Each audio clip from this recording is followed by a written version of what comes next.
நேற்றைய பாராளுமன்ற தேர்தலினுடைய முடிவுகளுக்கு பிற்பாடு நாங்கள் ஒரு அந்த முடிவுகள் தொடர்பாக நம்முடைய அமைப்புக்குள்ளே நாங்கள் இந்த விடயங்கள் பற்றி ஆராய்ந்த இடத்திலே எங்களுடைய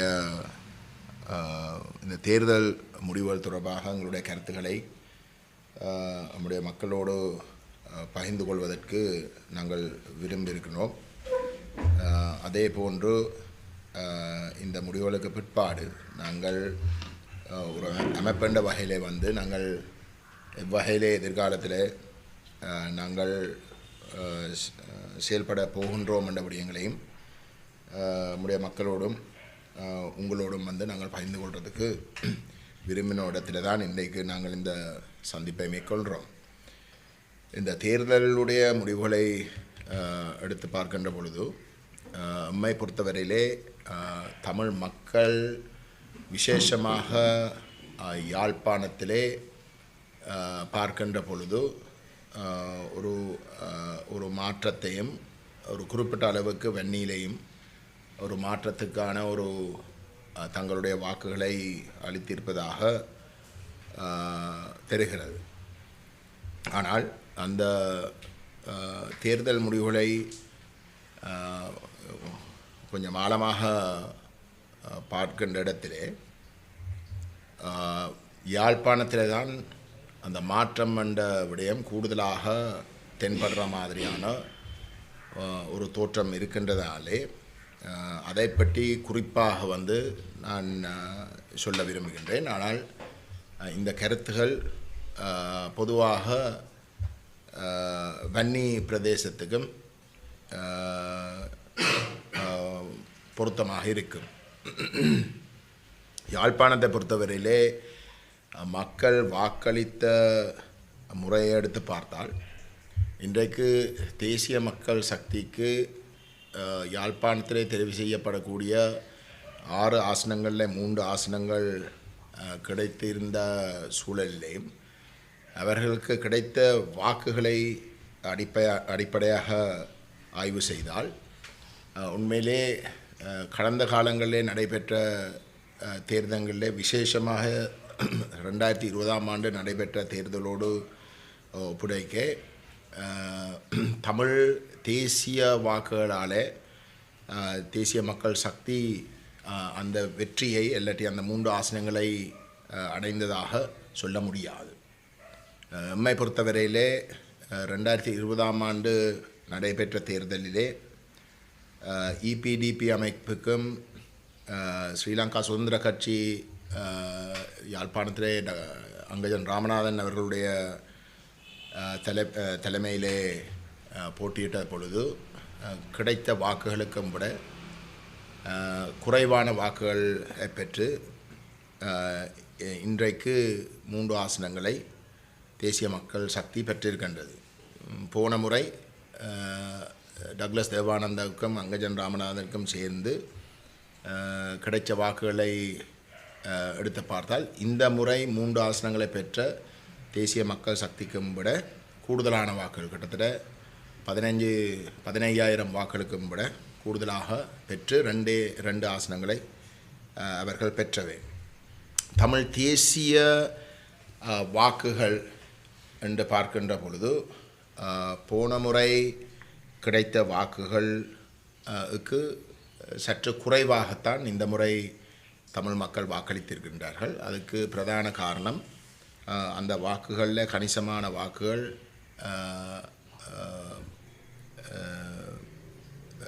நிராகரிக்கப்பட்ட வாக்குகளாகவும் காணக்கூடியதாக இருக்குது. 2வது அந்த வாக்குகள் பல தரப்புகள் மட்டத்தில் விசேஷமாக பல கட்சிகள் இருந்து பிரிஞ்சு சுயேட்சை குழுக்களாகவும் வேறு அணிகள் உருவாக்கப்பட்டு இந்த முறை தமிழ் தேசியம் என்ற கோட்பாடு ரீதியாக பேசின தரப்புகள் பல தரப்புகள் மட்டத்தில் அந்த வாக்கு பிரிஞ்சதாலே அந்த முடிவுகள் இன்றைக்கு ஒன்றொன்றாக பிரிஞ்சு காணக்கூடியதாக இருக்கின்றது. ஆகவே தமிழ் மக்களை பொறுத்தவரையிலே தமிழ் மக்கள் தமிழ் தேசியத்தை விட்டு விலகினதாக அல்லது தமிழ் தேசியத்தை நிராகரிக்கிற தேசிய மக்கள் சக்தி போன்ற தரப்புகளுக்கு வாக்களித்து இருப்பதாக கூறுகின்ற கருத்துக்களை நாங்கள் நிராகரிக்கிறோம். ஆனால் இதிலே தமிழ் தேசிய மக்கள் முன்னணியை பொறுத்தவரையிலே நான் இலங்கை தமிழரசு கட்சியை பற்றியோ மற்றவர்களை பற்றியோ சொல்கிறதுக்கும் விட தமிழ் தேசிய மக்கள் முன்னணியை பொறுத்தவரையிலே இந்த தேர்தல் விசேஷமாக யாழ்ப்பாணத்தில் வந்து ஒரு அதிர்ச்சியை ஏற்படுத்தியிருக்கின்றது. ஏனென்றால் எமக்கும் ஏனையோர்கள் தமிழ் தேசியம் சார்ந்த அடையாளப்படுத்துகின்ற ஏனையோர்களுக்கு அந்த ஒவ்வொரு கட்சியை எடுத்து பார்த்தால் அவர்களுக்கு கிடைத்த பின்னடைவை போல தமிழ் தேசிய மக்கள் முன்னணிக்கும் தன்னுடைய வாக்கு வங்கியில் இருந்து ஒரு கணிசமான வாக்கு குறைஞ்சிருக்கின்றது.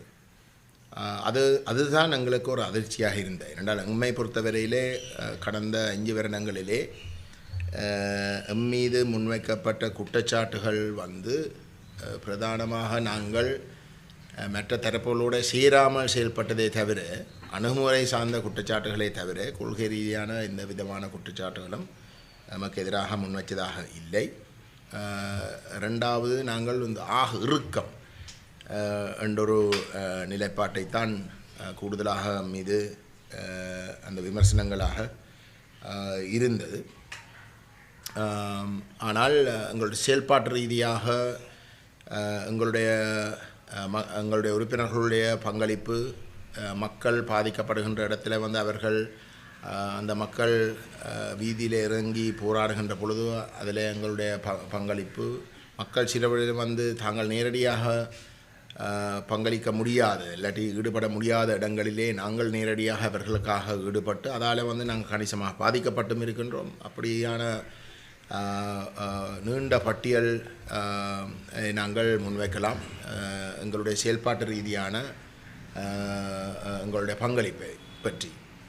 அத்தோடு மக்கள் பாதிக்கப்படுகின்ற பொழுது விசேஷமாக வந்து எங்களுடைய அணியினுடைய மனிதாபிமான உதவிகள் நிவாரண உதவிகள் போன்ற செயல்பாடுகளும் கல்வி சார்ந்த விடயங்களிலே எங்களுடைய செயல்பாடுகளும் வந்து வேறு எந்த ஒரு அமைப்போடு ஒப்பிட்டு பார்க்க முடியாது. நான் ஏன் இதை குறிப்பிடுகிறேன் என்றால் இப்படிப்பட்ட ஒரு நிலைமை இருக்கத்தக்கதாக மீது நேரடியான விமர்சனங்கள் மிகவும் குறைவாக இருக்கின்ற ஒரு நிலையிலேயும் தமிழ் தேசிய மக்கள் முன்னணியுடைய வாக்கு வங்கியில் இருந்து ஒரு சரிவு ஏற்பட்டிருப்பதாக இருந்தால் அது நாங்கள் அதை பற்றி மிக ஆழமாக நிச்சயமாக வந்து பார்க்க வேண்டும். அந்த ஆய்வை நாங்கள் எதிர்காலத்திலே ஆழமாக நாங்கள் செய்வோம். செய்து எங்களுடைய பக்கத்திலே இருக்கக்கூடிய அந்த குறைபாடுகளை நாங்கள் நிவர்த்தி செய்வதற்கு உறுதியான நடவடிக்கைகளை நாங்கள் எதிர்காலத்தில் நிச்சயமாக செய்வோம் என்ற விடயத்தை நாங்கள் எங்களுடைய மக்களிடம் சொல்ல விரும்புகின்றோம். அந்த அடிப்படையிலே எங்கள் சார்ந்த நம்முடைய கடந்த காலங்களிலே நமக்கு வாக்களித்து இந்த முறை நமக்கு வாக்களிக்கிறதை தவிர்த்த இல்லாட்டி வேறு தரப்புகளுக்கு வாக்களித்தவர்கள் அவர்கள் விரும்பினால் நமக்கு நேரடியாக நம்மோடு தொடர்பு கொண்டு தங்களுடைய நிலைப்பாடுகளை வந்து சொல்வதை நாங்கள் கூடுதலாக விரும்புகிறோம். அப்படிப்பட்ட செயல்பாடுகளை நாங்கள் வரவேற்போம். தமிழ் தேசிய மக்கள் முன்னணியை பொறுத்தவரையிலே நாங்கள் அந்த வாக்கு வங்கியினுடைய குறைவை எந்த கோணத்தில் பார்க்குறோம் என்றால் நாங்கள் செயல்பாட்டு ரீதியாக மக்களுடைய பிரச்சனைகள் இருக்கின்ற பொழுது அந்த இடங்களிலே வந்து நாங்கள் முழுமையாக அந்த மக்களோடு தோளுக்கு தோள் நின்று நாங்கள் போராடி வகையான வந்து செயல்பாட்டு அரசியலில் வந்து ஈடுபட்டிருந்தாலும் கூட நாங்கள் மக்கள் மட்டத்தில் வந்து அரசியலை கொண்டு போய் இன்றைக்கு இருக்கக்கூடிய தமிழ் தேசிய அரசியலுடைய முக்கியத்துவம் சமகால அரசியலுக்கு இருக்கக்கூடிய சவால்கள் தமிழ் தேசிய அரசியல் இருக்கக்கூடிய சவால்கள் எந்த வகையில் நாங்கள் இந்த அரசியலை அணுக வேண்டும் என்ற விடயங்களை நாங்கள் சரியான வகையில் செய்யவில்லை என்ற அந்த குறையை நாங்கள் ஏற்றுக்கொள்கின்றோம்.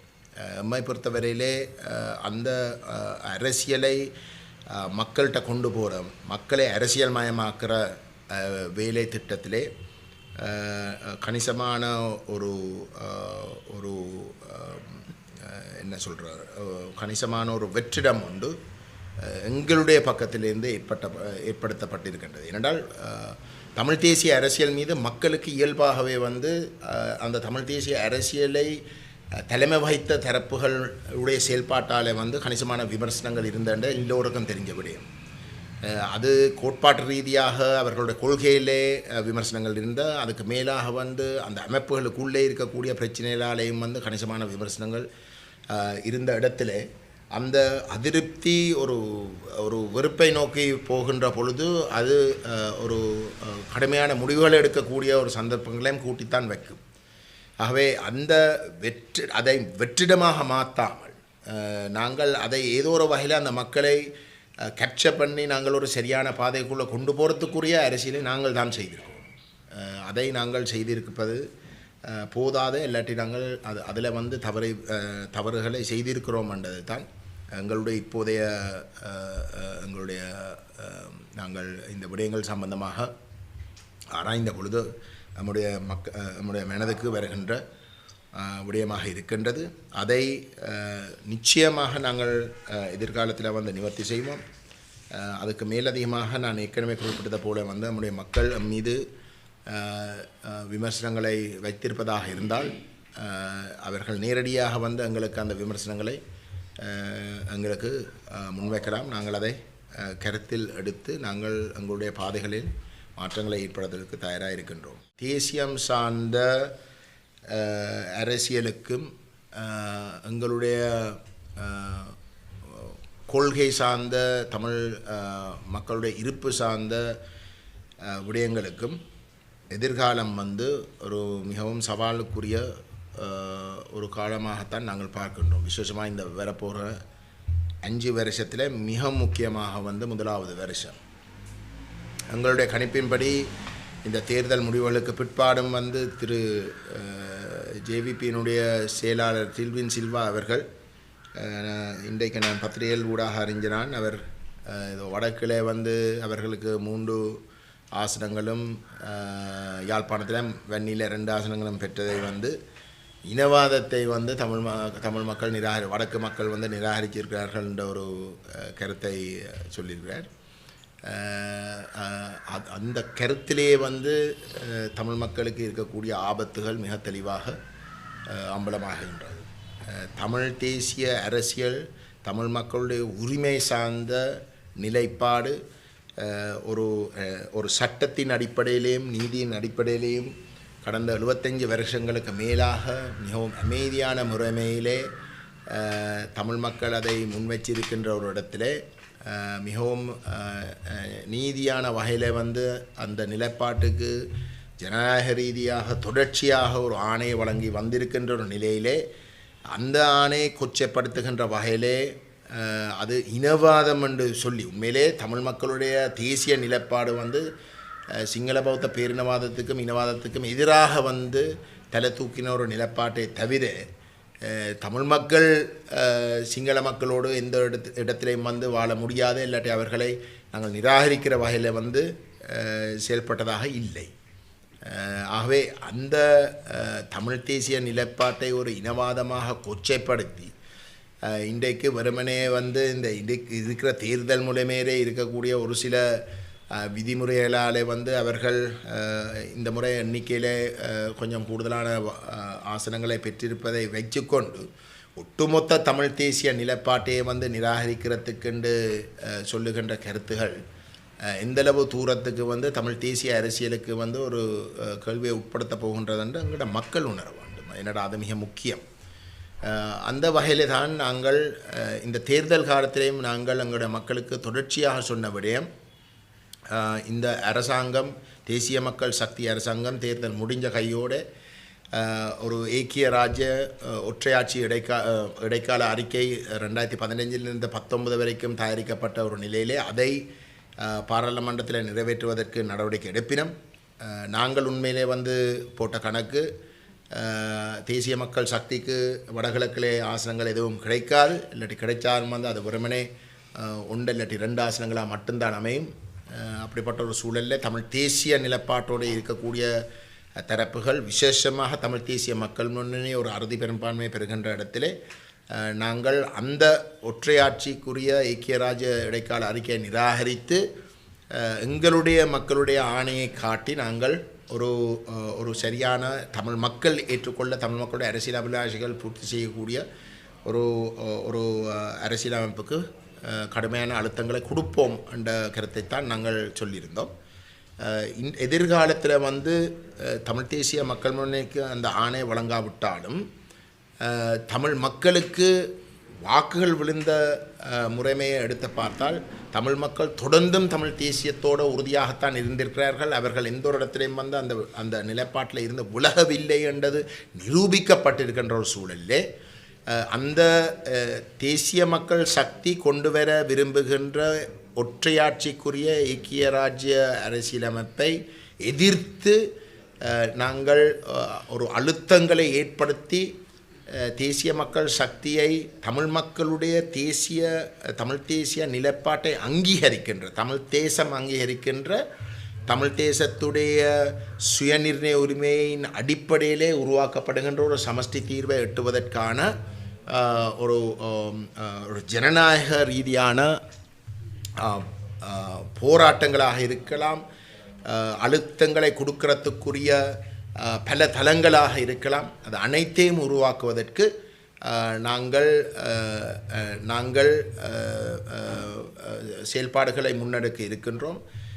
அந்த செயல்பாடுகளோடு ஒத்துப்போகிறதுக்கு தயாராக இருக்கக்கூடிய அனைத்து தரப்புகளோடையும் நாங்கள் செயல்பட தயாராகவும் இருக்கிறோம். விசேஷமாக இந்த ஒற்றையாட்சி அரசியலமைப்பு, ஐக்கிய ராஜ்ய அரசியல் இடைக்கால அறிக்கையை வடகிழக்கில் தமிழர் தாயகம் ஏற்றுக்கொள்ளாது என்ற செய்தியை முதல் கட்டமாக அமைதியான முறையிலேயும் ஜனநாயக ரீதியாக வெளிப்படுத்துவதற்கும், அதுக்கு மேலதிகமாக அதை நிராகரித்து அதை தொடர்ந்தும் தமிழ் மக்களுடைய எதிர்ப்பை நிராகரித்து தொடர்ந்தும் அந்த அரசியலமைப்பை தான் தமிழ் மக்கள் மீது திணிப்பதற்கு பாராளுமன்றத்தில் நடவடிக்கை எடுக்கப்பட்டால் அந்த முயற்சியையும் தோற்கடிப்பதற்கு நாங்கள் தீவிரமாக நாங்கள் எங்களுடைய கருத்துகளையும் எங்களுடைய வாக்குகளையும் நாங்கள் பயன்படுத்துவோம். எங்களோடு அந்த நிலைப்பாட்டோடு ஒத்துப்போகக்கூடிய அனைத்து தரப்புகளோடு இணைந்து நாங்கள் இந்த விடயத்தை கையாள்வதற்கு நாங்கள் தயாராக இருக்கின்றோம். அதுக்கு நாங்கள் ஒரு அறைகூவலும் நாங்கள் இந்த சந்தர்ப்பத்தை பயன்படுத்தி விடுக்க விரும்புகின்றோம். நாங்கள் சொல்லுகின்ற இந்த பயணம் என்றது அதுவும் விசேஷமாக இந்த ஒற்றையாட்சி இடைக்கால அறிக்கையை கொண்டு வருவதை தடுப்பதற்கு, ஏனென்றால் தமிழ் மக்கள் ஏற்றுக்கொள்ளாத ஒரு விடயமாக இருந்தால் தமிழ் மக்கள் அதை நிச்சயமாக உறுதியாக வடகிழக்கில் நிராகரிப்பார்கள் என்ற ஒரு நிலைப்பாட்டை இருந்தால் அது ஒரு போதிய அழுத்தத்தை ஏற்படுத்தும்.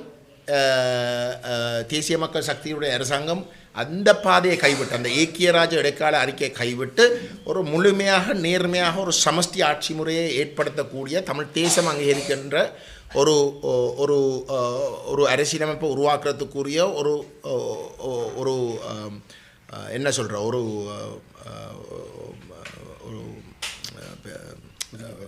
புதிய மேடை ஒன்றை உருவாக்கும் அந்த நம்பிக்கை நமக்கு இருக்கு. ஏனென்றால் இன்றைக்கு இலங்கை அரசு சர்வதேச மட்டத்திலேயும் பொருளாதார ரீதியாக ஏதோ ஒரு வகையில் இந்த நாட்டை கட்டியெழுப்பதாக இருந்தால் சர்வதேச சமூகத்துடைய ஒத்துழைப்போடு அதை கடைசி வரைக்கும் செய்ய முடியாது. சர்வதேச சமூகத்துடைய ஒத்துழைப்பாக இருந்தால் சர்வதேச சமூகத்துடைய பொருளாதார ரீதியான உதவிகள் ஸ்ரீலங்காவுடைய இனப்பிரச்சனை தீர்க்கப்பட்ட ஒரு ஸ்திரத்தன்மை ஒன்றை உறுதிப்படுத்தக்கூடிய ஒரு சூழலில் மட்டும்தான் அது போதிய அளவாக கொடுபட போகுது அந்த பொருளாதார உதவிகள். அவை அந்த சந்தர்ப்பங்களை பயன்படுத்தி நாங்கள் அந்த அழுத்தங்களை சரியான வகையில் கொடுப்பதற்கு ஏனையவர்களோடு தமிழ் தேசியத்தோடு தாங்கள் பயணிக்கிறதாக சொல்லக்கூடிய ஏனைய தரப்புகளோடும் விசேஷமாக தமிழ் சிவில் சமூக செயல்பாட்டாளர்கள் தலைவர்கள் மத தலைவர்களோடும் நாங்கள் இந்த விடயத்தை கையாளுவதற்கு தயாராக இருக்கின்றோம். அவர் கூறுகின்ற அந்த அரசாங்கம் முன்னெடுக்கின்ற செயல்பாடுகள் நாங்கள் ஏற்றுக்கொள்ளுகின்ற விடயம் அல்ல. அதை எங்களை பொறுத்தவரையிலே இன்றைக்கு அனுரகுமார திசாநாயக்கவும் தேசிய மக்கள் சக்தியும் ஒரு புதிய அரசியலமைப்பாக அவர்கள் எண்ணி இருக்கின்ற வரவு நாங்கள் முழுமையாக எதிர்க்கிற ஒரு வரவு. அப்போ அந்த வரவுக்கு எதிராக அதை நாங்கள் தடுத்து இது மக்களுடைய ஆணைக்கு முரணானது என்ற ஒரு பலமான ஒரு செய்தியை கொடுப்பதின் ஊடாக அவர்கள் ஒரு சரியான வரவை தயாரிப்பதற்கு அவர்களுடைய செயற்பாடுகளிலே மாற்றங்களை கொண்டு வருவதற்கு தான் நாங்கள் எங்களுடைய முயற்சிகளை முன்னெடுக்கப் போகின்றோம். அதுக்கு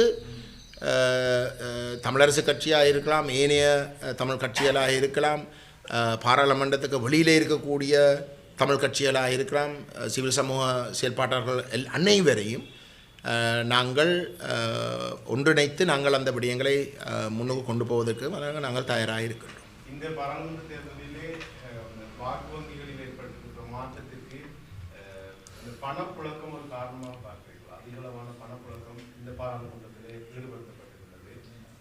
நிறைய சுயேட்சை குழுக்கள் பணம் கொடுக்கப்பட்டிருக்கிறது, வேட்பாளர்களுக்கு பணம் கொடுக்கப்பட்டிருப்பதாக விமர்சனங்கள் முன்வைக்கப்படுகிறது. இந்த பணப்புழக்கம் ஒரு காரணமாக இருக்கலாம். ஆனால் எங்களை பொறுத்தவரையிலே தமிழ் தேசிய அரசியலில் இருந்து மக்கள் இந்த தேர்தலில் பொதுவாக தமிழ் தேசிய அரசியலுக்கு தலைமை கொடுத்த தரப்புகளாக பார்த்த தரப்புகளுடைய செயல்பாடுகளில் மக்களுக்கு ஒரு கணிசமான விமர்சனங்கள் இருக்கின்றது உறுதி. அது பணம் கொடுத்தாலோ இல்லையோ அந்த விமர்சனம் இருக்கிறன்றது நாங்கள் இந்த தேர்தலுக்கு முதலே நன்காக அறிஞ்சு வச்சிருந்தோம். ஆகவே அதனுடைய ஒரு வெளிப்பாடாக இந்த தேர்தலை அந்த மக்கள் பயன்படுத்தியிருக்கிறார்கள் தான் உண்மை. அதுக்கு பின்னால் பணம் இருக்கிறதோ இல்லையோ எனக்கு சொல்ல முடியாது, இருந்திருக்கலாம்.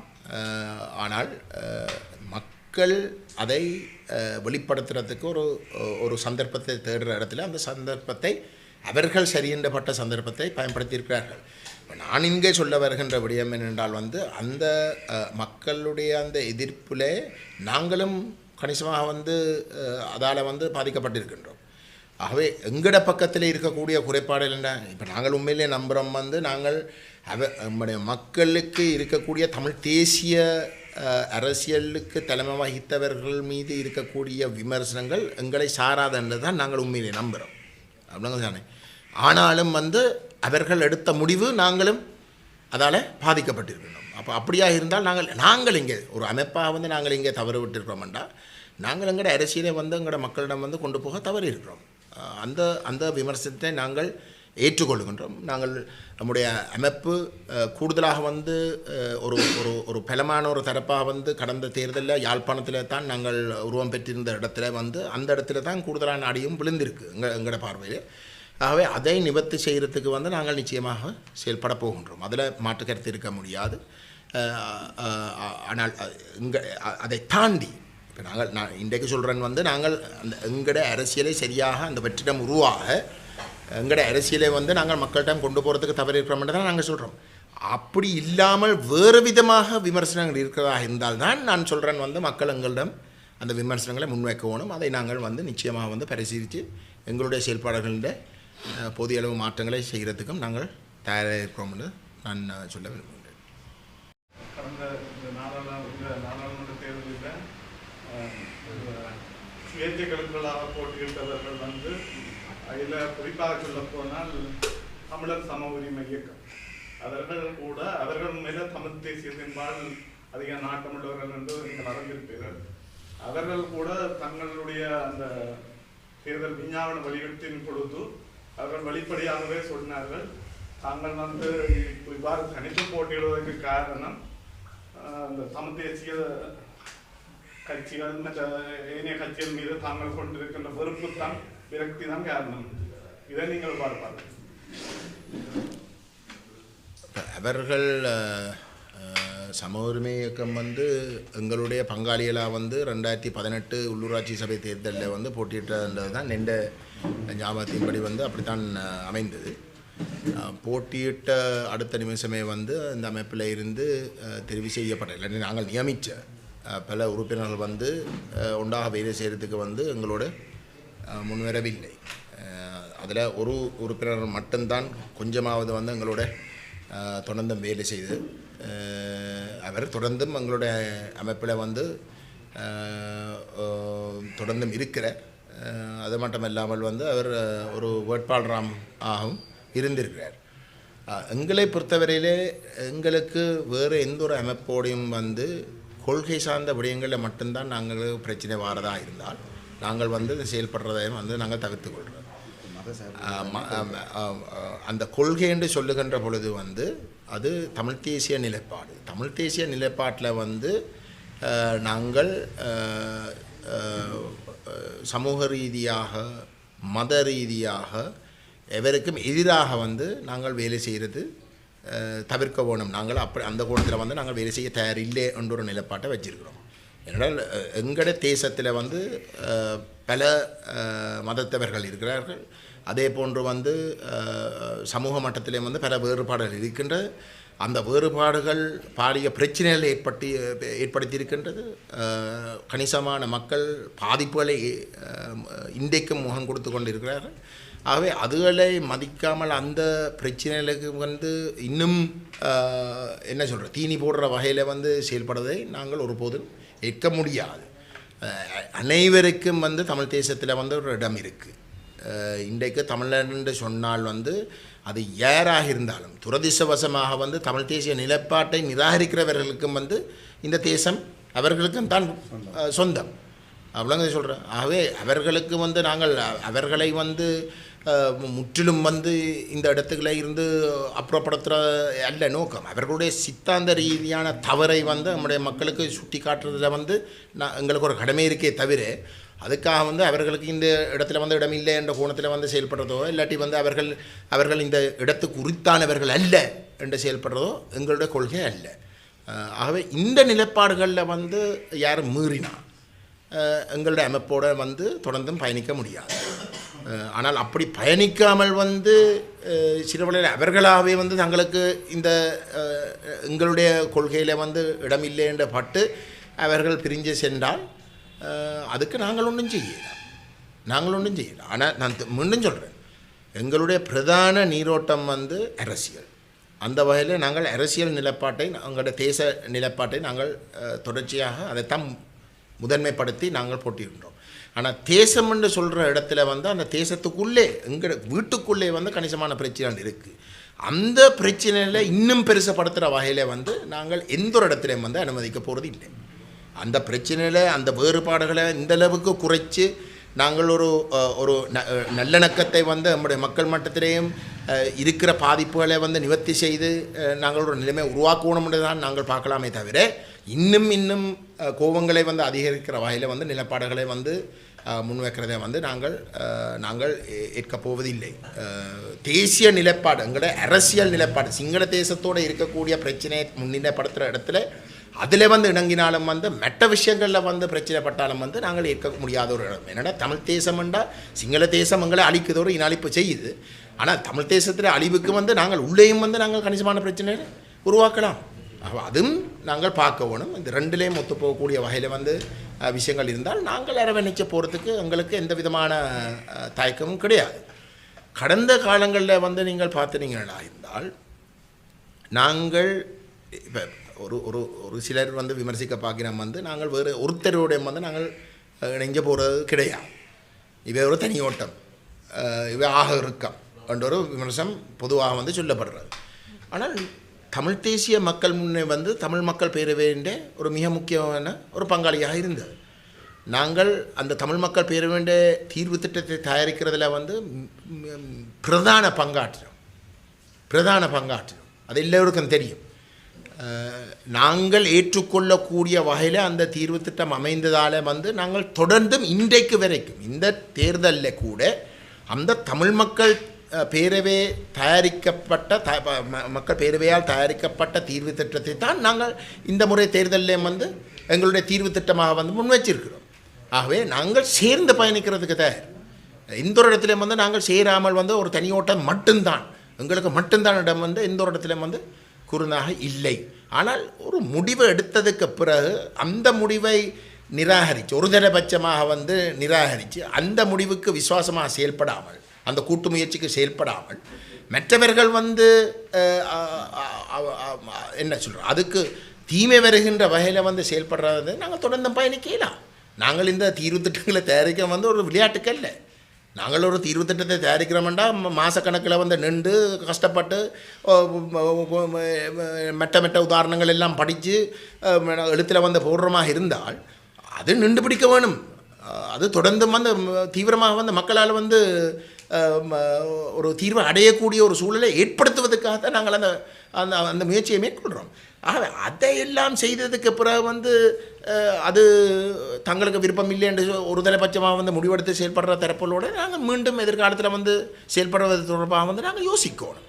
சரி, அப்படி இருக்கவும் நாங்கள் எங்கெங்கே அப்படி இருக்கவும் எங்கெங்கே வேலை செய்யலாமோ நாங்கள் செய்திருக்கிறோம். தமிழ் மக்கள் பேரவைக்கு பிறகு அந்த பேரவையில் இருக்கக்கூடிய பங்காளிகள் தொடர்பாக வந்து பலத்த விமர்சனங்கள் இருந்தும் 2019 ஜனாதிபதி தேர்தல் நடைபெற்ற பொழுது பல்கலைக்கழக மாணவர்கள் வந்து ஒரு முயற்சி ஒன்றை மேற்கொள்ள நாங்கள் அதில் பங்கிட்டு நாங்கள் 14 கோட்பாடுகளை வந்து முன்வைச்சோம். 14 கோட்பாடுகளை முன்வைச்சு அதில் பிரச்சனை வந்து எங்கே 14 கோட்பாடுகளில் வந்து 2 கோட்பாடுகள் மிக முக்கியம். ஒன்று ஆட்சி முறைமையை முற்றுமுழுதாக நிராகரிப்பது, கொள்கை அளவில் வந்து ஒற்றையாட்சியை நிராகரிக்கிற பிரகடனம். ரெண்டாவது வந்து நடைமுறையில் வந்து பாராளுமன்றத்தில் ஏற்கனவே இன்றைக்கு அனுரகுமார திசாநாயக்க கதைக்கின்ற அந்த இடைக்கால அறிக்கை, ஐக்கிய ராஜ்யவுக்குரிய இடைக்கால அறிக்கை 2015 2019 வரைக்கும் தயாரிக்கப்பட்ட அந்த இடைக்கால அறிக்கையை நிராகரிக்கணும். ஏன்னா அது ஒற்றையாட்சிக்குரிய ஒரு அறிக்கை. அந்த விசேஷமாக நடைமுறையில் இருக்கக்கூடிய அந்த ஒற்றையாட்சி அறிக்கையை நிராகரிக்க சொல்ல மற்ற எல்லாரும் வந்து உண்டாகி சொன்னவை அதை நிராகரிக்க இயலாது. கொள்கையில் வந்து ஒற்றையாட்சி நிராகரிப்பு, நடைமுறையில் இருக்கக்கூடிய ஒற்றையாட்சி இடைக்கால அறிக்கை ஐக்கிய ராஜ்ய அறிக்கையை வந்து நிராகரிக்க இயலான்னு சொன்னால் அதை எப்படி ஏற்றுக்கொள்ளலாம்? கண்ணுக்கு முன்னால் வந்து ஒற்றைய ஆட்சியே நடைமுறைப்படுத்துறதுக்குன்ற ஒரு விரைவு ஒன்று தயாரிக்கப்பட்டிருக்கிற இடத்துல வந்து அந்த விரைவை நிராகரிக்கையில் ஆனால் ஒரு கோஷமாக வந்து ஒற்றையாட்சியை நாங்கள் நிராகரிக்கிறோம்னு சொல்லலாம். அது எப்படி அது? அப்போ இப்படிப்பட்ட செயல்பாடுகளிலும் நடந்திருக்கிற இடத்துல தான் எங்களுக்கு பிரச்சனை வாராது. அப்படி இருக்க நான் இன்றைக்கும் சொல்கிறோம் இந்த ஏக்கிய ராஜ்ய அரசியலமைப்போன்ற வர இருக்கிற ஒரு நிலையில் இதை நிராகரித்து அனுரகுமார திசாநாயக்கருடைய அரசாங்கத்துக்கு ஒரு அழுத்தத்தை கொடுத்து தமிழ் மக்களுடைய இனப்பிரச்சனை தீர்வுக்கு ஒரு சரியான தமிழ் மக்கள் ஏற்றுக்கொள்ளக்கூடிய தமிழ் தேசிய நிலப்பாட்டை உறுதியாகவும் எந்த விதமான மயக்கமும் இல்லாமல் வெளிப்படையாக ஒரு தீர்வாக முன்வைக்கக்கூடிய ஒரு முயற்சி முன்னெடுக்கப்பட்டால் அதுக்கு எங்களுடைய ஆதரவு இருக்கும். அந்த நிலைப்பாடுகளோடு ஒற்றையாட்சி ஐக்கிய ராஜ்யவை முற்றுமுழுதாக நிராகரித்து தமிழ் தேசம் அங்கீகரிக்கப்படுகின்ற ஒரு சுயநிர்ணய உரிமையை அனுபவிக்கக்கூடிய ஒரு சமஷ்டி தீர்வை வெளிப்படையாகவே ஏற்றுக்கொள்ளுகின்ற ஒரு முயற்சியை அனுரகுமார முன்னெடுத்தால் நாங்கள் அனைவரையும் அரவணைத்து நாங்கள் இதில் போகிறதுக்கு நாங்கள் தயாராக இருக்கிறோம். வடகிழக்கில் வந்து என்பிபிக்கு கணிசமான ஆசனங்கள் தமிழ் மக்கள் மட்டத்தில் பெறவில்லை. அதுதான் நான் சொல்ல வரேன். யாழ்ப்பாணத்தில் வந்து அது ஒரு பிரச்சனையை உருவாக்கி இருக்குது. ஏன்னா யாழ்ப்பாணத்தில் வந்து இன்றைக்கு இருக்கக்கூடிய வாக்கு முறை, அந்த தேர்தல் முறைமை வந்து என்பிபிக்கு வந்து கணிசமான கூடுதலான ஆசனங்களை அந்த முறையில் கொடுத்தேன்னா கழிவு வாக்குகளில் வந்து ஒரு கொஞ்சத்தால் வந்து தமிழ் கட்சிகள் பெரும்பான்மை எடுக்கக்கூடிய சந்தர்ப்பத்தை வழங்கவில்லை. அது தவறினது, ஒரு சில வாக்குகளால் தவறினது. அதால் தான் இந்த பின்பத்தை வச்சு கொண்டு இன்றைக்கு என்பிபி சொல்ல பார்க்குறது வந்து வடக்கில் வந்து தமிழ் தேசிய நிலைப்பாட்டை வந்து இனவாதமாக சித்தரித்து அதை மக்கள் நிராகரிச்சிருக்கிறதாக காட்ட பார்க்கிறோம். சர்வதேச சமூகம் வந்து அந்த நிலைப்பாட்டோட அந்த நிலைப்பாட்டை உந்தளவு ஒரு மேலோட்டமாக ஒரு ஆழமாக பார்க்காமல் வந்து அதை நம்புவார்கள் என்று நாங்கள் நினைக்கவில்லை. இந்த விடயங்களை தெளிவாக்குறதுக்கு மற்ற தரப்புகளோடையும் வந்து நாங்கள் சரியான வகையில் இந்த சர்வதேச சமூகத்துக்கு சொல்கிறதுக்கு நாங்கள் தயாராக இருக்கிறோம். அதில் பிரச்சனை இல்லை. பிள்ளையான தரப்பு வந்து இதை பிள்ளையாக சித்தரிப்பதை சரிப்படுத்துறதுக்கு வந்து நாங்கள் எப்பவும் தயாராக இருக்கிறோம். அது யாரோடையும் சேர்ந்து வந்து நாங்கள் அதை தெளிவுபடுத்துறதுக்கு தயாராக இருக்கிறோம். பிள்ளையான தரப்பு கடந்த காலில் தமிழ் தேசியம் பேசி ஒரு பிள்ளையான சித்தரிப்பை கொடுக்கறதுக்கும் நாங்கள் இந்த ஒரு இடத்துல தவறுண்டா தவறாக வந்து காட்டுறதுக்கும் நாங்கள் தயங்கவில்லை.